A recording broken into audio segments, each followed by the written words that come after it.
हिंदी की श्रेष्ठ कहानियों की श्रृंखला में आज सुनिए युवा कथाकार पूनम अहमद जी की लिखी हुई कहानी कुछ हटकर। तो शुरू करते हैं कहानी कुछ हटकर। एक सुबह कविता सोकर उठी और फ्रेश हुई। तभी अचानक उसकी नज़र कैलेंडर पर पड़ी तो वो जरा ठिठकी। ओह, कुछ ही दिन में वो 42 साल की हो जाएगी। बस यही ठंडी सी सांस उसके मुंह से निकली। किचन में चाय बनाते हुए मन अजीब सा हुआ कि क्या सच में काफ़ी उम्र हो रही है। चाय ले जाकर मेज पर रखी और फिर विनय का बाथरूम से निकलने का इंतज़ार करने लगी। लगा इतने सालों से वो बस इंतज़ार ही तो कर रही है। आजकल कई दिनों से मन में फैली अजीब सी उदासीनता कविता से सहन नहीं होती। उसे अपने जीवन में शांत झील का ठहराव नहीं बल्कि समुद्र की तूफानी लहरों का उफान चाहिए। कुछ तो खट्टा मीठा स्वाद हो जीवन का। दोनों बच्चे अभिजीत और अनन्या बड़े हो गए हैं। दोनों ने अपनी अपनी डगर ले ली है। लगता है अब किसी को मेरी ज़रूरत नहीं है। कैसे ढूंढूं अब उद्देश्यहीन जीवन का भार। आजकल कविता बस ऐसी ही बातें सोचती रहती है। उसे अपनी मनोदशा स्वयं समझ नहीं आती। जितना सोचती उतना ही अपने बनाए हुए भ्रमजाल में उलझती जाती है। आज जब बच्चे उसके स्नेह की छाँव को छोड़कर अपने क्षितिज की तलाश में बढ़ चले हैं तो वो नितांत अकेली खड़ी महसूस करती है, निराधार, अर्थहीन। अरे तुम्हारी चाय ठंडी हो रही है कविता। विनय की आवाज़ से कविता की तंद्रा भंग हुई। क्या सोच रही थी, तबीयत तो ठीक है ना? पूछते पूछते विनय ने चाय के साथ पेपर उठा लिया तो कविता और अनमनी हो गई। सोचा बस पेपर पढ़कर ऑफिस चले जाएंगे, बच्चे भी कॉलेज चले जाएंगे, तीनों शाम तक ही लौटेंगे। बस उसका वही बोरिंग रूटीन शुरू हो जाएगा। मेड से काम करवाएगी, नहा धोकर थोड़ी देर टीवी देखेगी, कोई पत्रिका पढ़ेगी और फिर शाम होते होते सबके आने का इंतज़ार शुरू हो जाएगा। कविता सोचती वो पोस्ट ग्रेजुएट है। विवाह के बाद विनय और उसके सास ससुर उसके नौकरी करने के पक्षधर नहीं थे। उसने भी घर गृहस्थी खुशी खुशी संभाल ली थी। सब ठीक था।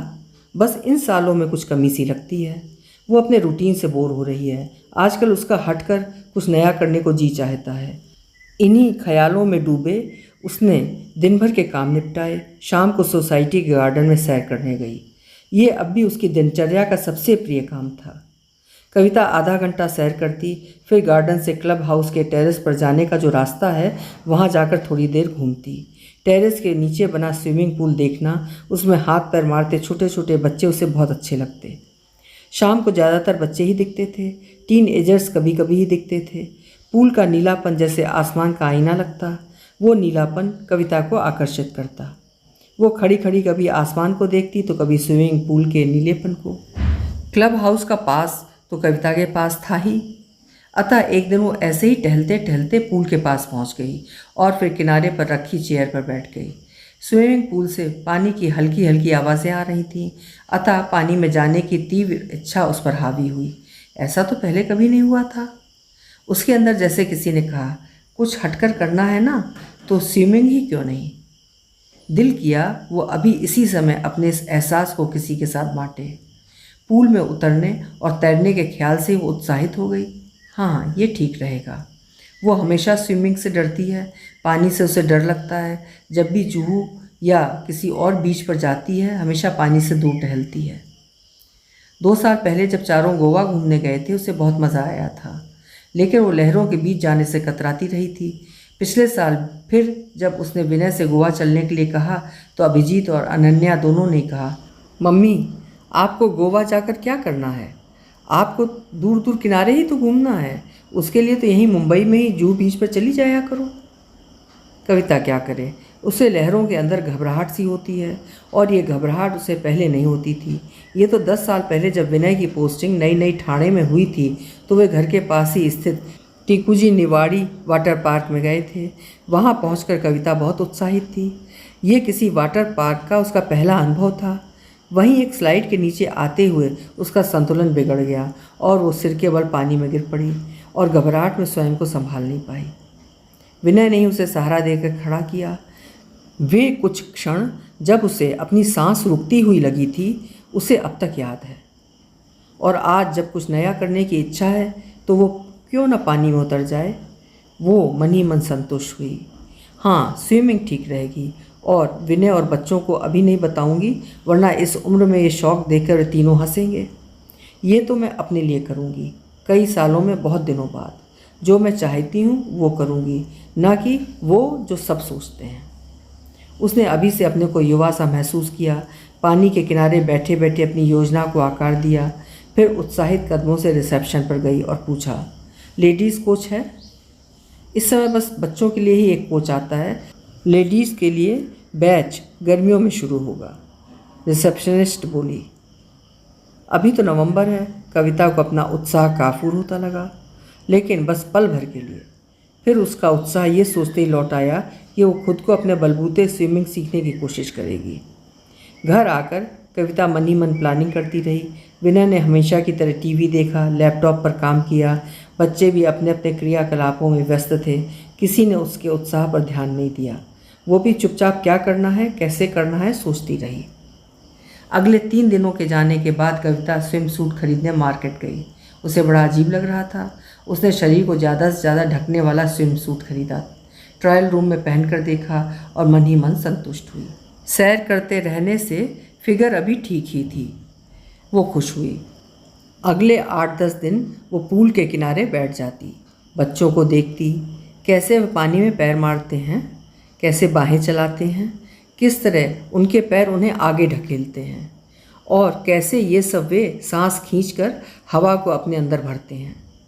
उसने गहरी सांस ली और रोक ली। उसे निराशा हुई, लगा नहीं कर पाएगी। नहीं, वो हारेगी नहीं। उसे कुछ नया, कुछ अलग करना है। रात को जब वो सोने के लिए लेटी तो उसके सामने बस वो पल था जब वो पूल के पानी को अपने चारों ओर महसूस कर सकेगी। 10 दिन बाद वो पूल की ओर जब बढ़ी तो मन में कुछ डर भी था और कुछ जोश भी। ये पल उसे उस समय की याद दिला गया जब सुहाग रात पर दुल्हन बनी उसे फूलों से सजे बेडरूम में ले जाया जा रहा था। वहाँ विनय इंतज़ार में था, यहाँ पूल। मन ही मन इस तुलना पर उसे हंसी आ गई। वो चेंजिंग रूम में गई, सन स्क्रीन लोशन लगाया और फिर घुटनों तक के शॉर्ट्स के ऊपर स्विम सूट पहन लिया। शरीर का काफ़ी हिस्सा ढक गया था। खाली स्विम सूट पहनने से उसे संकोच हो रहा था। अब वो सहज थी। केशों को सूखा रखने के लिए उसने कैप लगाई और शरीर पर तौलिया लपेट लिया। 11 बज रहे थे। ये क्लब हाउस में स्विमिंग का लेडीज़ टाइम था। बस एक लड़की स्विमिंग कर रही थी। कविता पूल के किनारे बने खुले शावर की ओर बढ़ी। वो जानती थी पूल में उतरने से पहले शावर लेना नियम है। उसने तौलिया हटा दिया। शावर के ठंडे पानी की तेज़ बौछार से पल भर को उसकी सांसें जैसे रुक सी गईं। कविता पूल के कम पानी वाले किनारे खड़ी होकर फिल्मों में पूल में उतरने के दृश्य याद करने लगी। वो इस पल का क्या खूब आनंद उठा रही है, ये सोचकर उसके होठों पर मुस्कान आ गई। उसे लाइफ गार्ड किनारे बैठा नजर आया तो वो थोड़ा निश्चिंत हो गई। अब जो भी करना था अपने बलबूते करना था। पानी ठंडा था। उसने याद किया कैसे बच्चों का कोच बच्चों को सिखाता था, नीचे जाओ, सांस रोको, ठंड नहीं लगेगी। उसने ऐसा ही किया। रॉड पकड़ी, पानी में चेहरा डाला और पैर चलाने की कोशिश की। बस थोड़ी देर कर पाई। बाहर निकली, थोड़ी निराश थी। कैसे करेगी वो ये सब। घर पहुंचते ही थोड़ी देर लेट गई। अगला 1 हफ्ता वो बस पानी में पैर चलाती रही। थक जाती तो पानी के अंदर डुबकी लगाकर आंखें खुली रखने की कोशिश करती। क्लोरीन युक्त पानी से आंखें लाल हो जाती। वो खुद को समझाती कि इसकी भी आदत हो जाएगी। फिर अपनी पीठ उठा लेती जैसे पीठ के बल तैर रही हो। शाम की सैर के बाद कविता पूल के किनारे चेयर पर जरूर बैठती। अपने कान बच्चों के कोच के एक एक शब्द पर लगाए रखती और अगले दिन वैसा ही करने की कोशिश करती। उसे इस खेल में विचित्र आनंद आने लगा था। एक दिन कविता ने सोचा वो रॉड को नहीं छुएगी। उसने पूल की दीवार से टांग टिकाई, मुंह में खूब हवा भरी और एक रबर रिंग को पकड़कर खुद को आगे ढकेला। उसने रबर रिंग को छोड़ने की कोशिश की तो वो डूबने लगी। वो घबरा गई, लगा वो मर रही है, डूब रही है। फिर वो पानी के ऊपर आ गई। उसने फिर स्टील की रॉड को पकड़ लिया। उसे लगा वो अभी तैयार नहीं है। 20वें दिन जब वो कम पानी वाले पूल की चौड़ाई नाप रही थी तो लाइफ गार्ड, जो उसे रोज़ कोशिश करते देख रहा था, ने पूछा, मैडम आपकी लंबाई कितनी है? 5 फुट 5 इंच। वो मुस्कुराया। आप 4 फुट गहरे पानी में हैं, आप नहीं डूबेगी। डूबने भी लगेंगी तो फौरन आपके पैर तली पर लग जाएंगे और आप ऊपर होंगी। आपको तो रिंग की भी ज़रूरत नहीं है। कविता को लगा कि उसकी बात में दम है, अतः उसने फिर से तैरने की कोशिश की और अब 1 घंटे में वो कई बार पूल की चौड़ाई में तैर चुकी थी। हफ्ते में एक दिन क्लब हाउस बंद रहता था। वो आराम करती, संडे को भी स्विमिंग के लिए नहीं जाती थी क्योंकि विनय और बच्चे घर पे होते थे। उस दिन संडे था। रात को जब वो सोने के लिए लेटी तो उसे अपने अंदर इच्छाओं की बंद मुट्ठी खुलती महसूस हुई। उसका शरीर जैसे खिल गया था। कुछ अलग करने के जोश से मन खुश था। उसने विनय के सीने पर हाथ रखा तो विनय को कुछ अलग सा महसूस हुआ। उसने करवट लेकर कविता की कमर पर हाथ रखा, फिर उसके शरीर पर हाथ फिरा तो चौंका। कविता के शरीर में नया कसाव था। बोला, अरे बहुत बढ़िया फिगर लग रही है, क्या करती हो आजकल? कुछ नहीं, बस आजकल मछली बनी हुई हूँ, कविता खुलकर हंसी। विनय ने उसे हैरानी से देखा। एक पल विनय को लगा आज उसने पहली वाली कविता को देखा है, जो अपनी कातिल मुस्कुराहटों, घातक अदाओं और उत्तेजक देह से उसके होश उड़ा देती थी। आजकल तो कविता बस उसके घर की स्वामिनी और उसके बच्चों की माँ थी। उधर कविता विनय की उधेड़-बुन से बिल्कुल अनजान थी। विनय ने कहा, बहुत चेंज लग रहा है तुम में, बताओ ना क्या चक्कर है? कविता ने उसे स्विमिंग के बारे में सब बताया तो हैरान रह गया और फिर उसे बाहों में भर लिया। कविता वो जिन इच्छाओं को समझ रही थी कि हमेशा के लिए मर गई हैं, उनके जगाने के आनंद में डूब गई। आखिर बार वो कब भावनाओं के सागर में डूबी थी याद करने लगी। अगले दिन फिर उसने गहरी सांस ली, खुद को आगे ढकेला। उसके नीचे पूल की टाइल्स चमक रही थी। शांत पानी उसे अपने चारों ओर लिपटता सा लगा। पूरे शरीर में हल्कापन महसूस हुआ। मन में एक जीत की भावना तैर गई। उसने कुछ अपने बोरिंग रूटीन से हटकर किया है। परम संतोष के इस पल की बराबरी नहीं है। जब उसे महसूस हुआ कि वो स्विमिंग कर सकती है। स्विमिंग का एक एक प्रयास कविता के हिमशिला बने मन मस्तिष्क को पिघलाता जा रहा था। तेज हुए रक्त प्रवाह ने शिथिल पड़ी धमनियों को फिर से थरथरा दिया था। मन के समस्त पूर्वाग्रह न जाने कहाँ हवा हो चले थे और कई दिन पुराने कुछ नया कर गुजरने के तूफानी उद्वेग उनकी जगह लेते जा रहे थे। उसे पता चल गया था उम्र बिल्कुल भी मायने नहीं रखती है। मायने रखता है तो भीतर समाया उत्साह और हर पल जीने की इच्छा, जो हर दिन को आनंदमयी दिन में बदलने की चाह रखती हो।